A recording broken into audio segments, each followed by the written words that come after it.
A stablecoin is a coin or a token that is backed by another asset or algorithm which helps keep the price of that token relatively stable and pegged to a fixed price. Stablecoins, along with smart contracts, form the basis for the majority of DeFi out there. USDC is a stablecoin which is pegged to the dollar. It does this by backing up the coin with real fiat dollars. One of the big differences between crypto and stablecoins is that stablecoins are often governed or controlled by a central authority, unless, of course, they're algorithmic based. This central control leads to a question of trust that the reserves that are there to peg and back up the coin and that they actually exist and are valued correctly. In 2021, Tether and its affiliate exchange Brifinex were fined 18.5 million after a case regarding the cover-up of $850 million.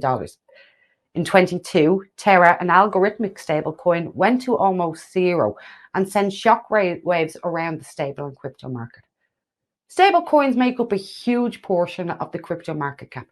As a tool for remittance, they make payment easy and fast around the globe, making them a popular and viable alternative to fiat. However, they're also used for trading. Prior to stablecoins, you or I would have first had buy Bitcoin and then traded the Bitcoin for other coins and tokens. Now, exchanges are seeing people use fiat buy stable first and then use these for trading, bypassing Bitcoin in most cases.